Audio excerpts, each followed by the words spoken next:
Hola, esto es Historias del Espectáculo y aquí os voy a contar todo lo que hay detrás de las canciones, cantantes y actores que han sido parte de nuestra vida. Hoy, Lucio Battisti. En un mundo que vive sin amor, nuevas sensaciones, nuevas emociones, respirando el polvo de ese auto en que te fuiste un día.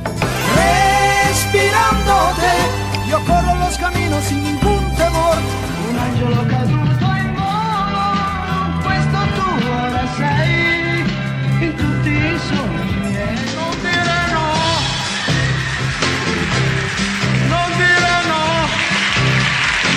Que nació en Poggio Bustone el 5 de marzo de 1943. Se le considera como uno de los músicos más influyentes de la música popular italiana. También tiene el mismo prestigio como cantante. Su familia estaba muy vinculada al mundo de la música. El padre, Giovanni Battisti, era un músico aficionado y su madre, Elisa Salvoni, provenía de una familia de artistas y cantantes líricos. Ya desde muy joven, Lucio mostró un gran talento musical y comenzó a componer sus propias canciones. Sus primeras creaciones musicales fueron mal comprendidas y criticadas por un sector de la audiencia, pero el público más joven lo acogería con los brazos abiertos debido al poder de las ideas musicales que ofrecía. En Milán, la cazatalentos francesa Christine Leroux, que trabajaba para el sello discográfico Ricordi, descubrió a Lucio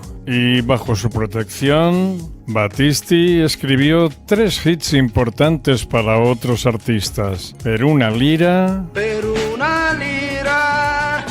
io vendo tutti i sogni miei. Dolce di giorno para Dick Dick, Dolce di giorno, fredda di sera. y Uno in più para Ricky Maiocchi.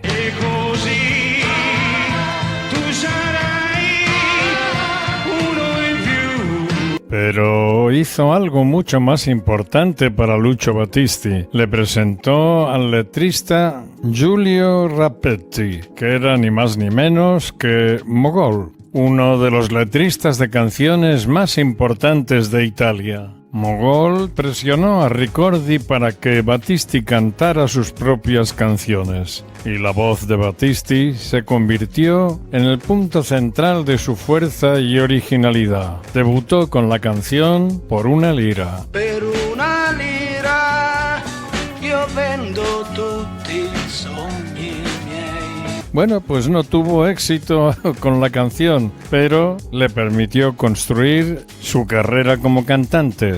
Battisti siguió escribiendo canciones para otros y con mucho éxito. Para el grupo norteamericano The Grassroots escribió la canción Balla Linda, pero ellos la tradujeron como Bella Linda.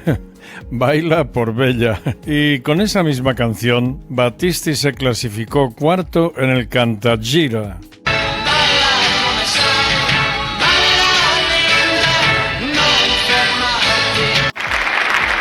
El Cantagira era una popular competencia de música pop italiana. Todos los años, al comienzo del verano, muchos cantantes recorrían las distintas ciudades del país presentando sus nuevas composiciones, compitiendo entre ellos. Así se seleccionaba la canción del verano y Battisti quedó cuarto en el Cantagiro de ese año. También obtuvo un gran éxito con la composición Il Paradiso. Eso fue en Reino Unido y la interpretó el grupo Amen Corner.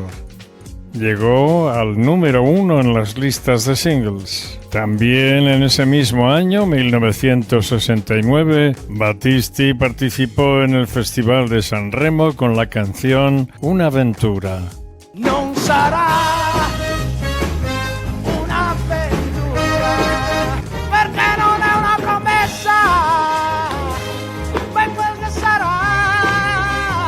y su popularidad como cantautor comenzó a aumentar. Su primer gran éxito indiscutible fue con Acqua Azzurra, Acqua Chiara. Acqua azzurra, acqua chiara, con le mani. Con ella ganó el Festival Bar y repitió el éxito al año siguiente con la canción Fiori Rosa, Fiori di Pesco. Fiori rosa, fiori di pesco, come sono fredde tu tremi, no, non sto sbagliando via. Ese festival no requería de la presencia física de los artistas, se realizaba usando las gramolas repartidas por los bares de toda Italia. Se aplicaba un contador a cada dispositivo y detectaba cuántas veces elegía una canción. Comenzó su colaboración con Mina. Con ella cantaron algunas de las mejores canciones Mogol Battisti. Vamos a escuchar algunas de ellas.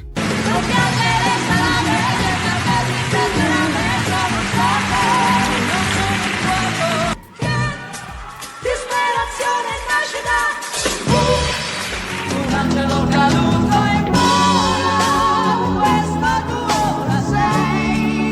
El 3 de septiembre de 1976, Lucio Battisti se casa con Grazia Letizia Veronese. Se habían conocido el 28 de enero de 1968 en el Festival de Sanremo. Ella trabajaba como secretaria de Mickey del Prete en el clan de Celentano. También hacía sus pinitos como autora, como letrista. De esa unión nació su hijo Luca, que con el tiempo se convertiría en abogado de la pareja. Cuando nació, no podía siquiera imaginar el trabajo que iba a tener defendiendo los intereses de su padre. Pero no adelantemos acontecimientos. En 1972 graba una canción que pasaría a convertirse en el superéxito de Lucio Battisti. Estaba incluida en su álbum homónimo de 1972, como he dicho, y salió como single. La canción Il mio canto libero arrasó desde su lanzamiento. En un mundo que vive sin amor, nuevas sensaciones, nuevas emociones.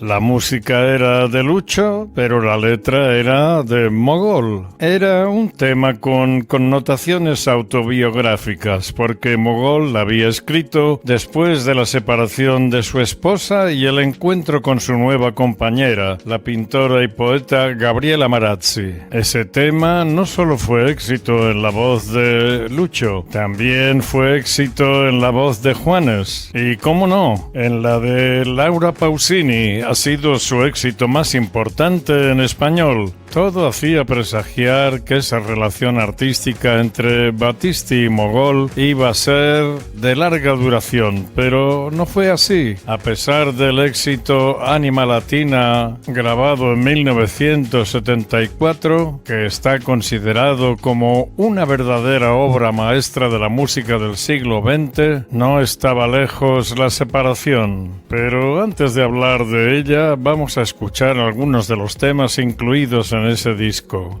L'universo che respira e sospinge la tua sfera.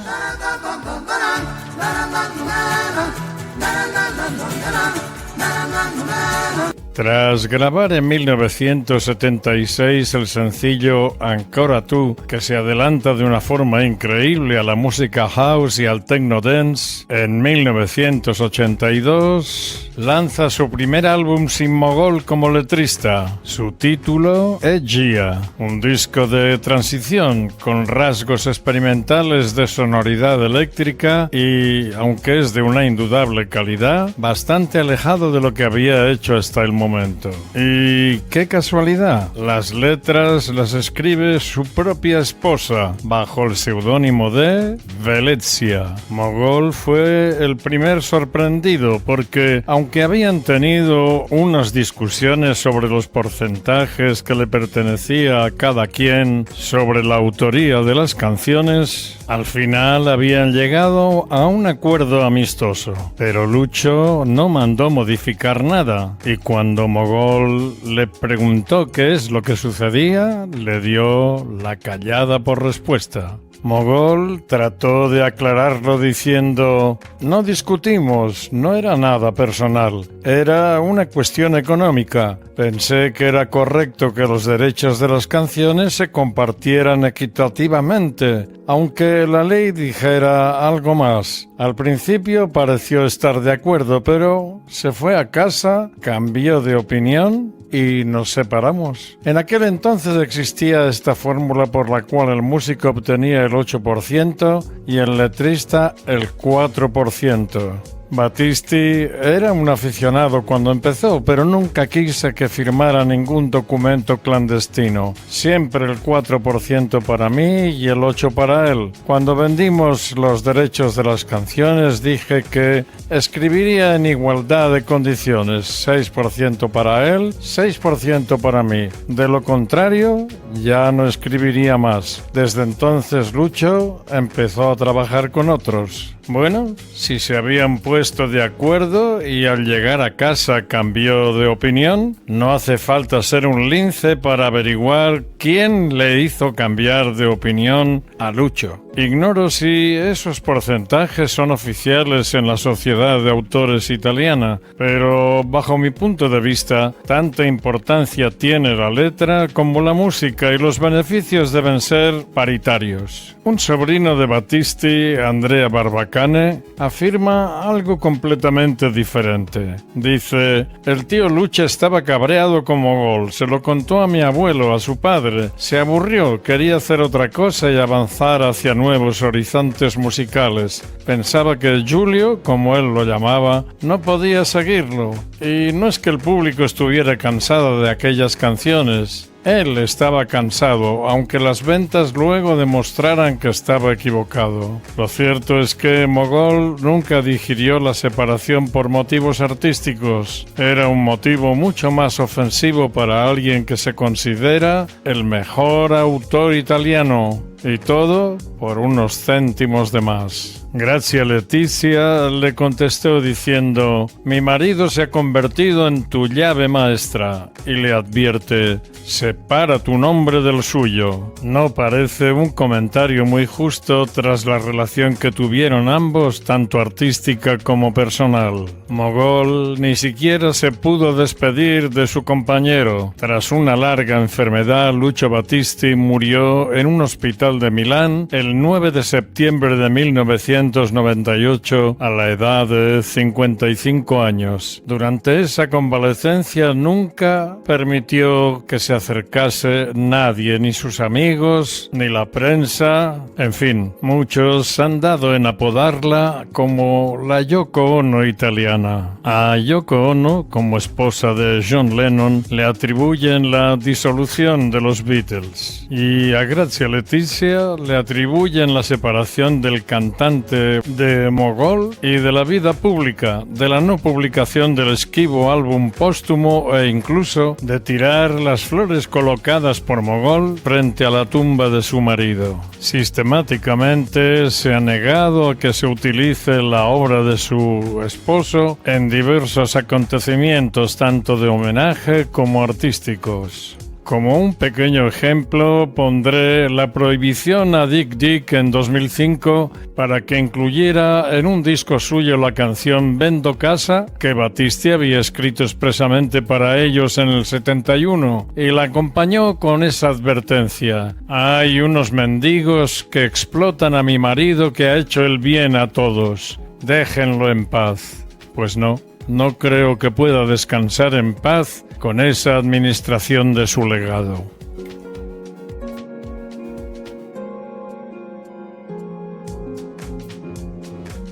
Bueno, hasta aquí esta nueva entrega de Historias del Espectáculo. Si os ha parecido interesante, por favor, darle al me gusta, mochilike para los amigos, comentarlo con vuestras amistades para que vengan también. Y así formarán parte de esta gran familia. No os olvidéis de lo más importante, la campanita, porque así os avisarán de las novedades del canal. La campanita. Hasta la próxima.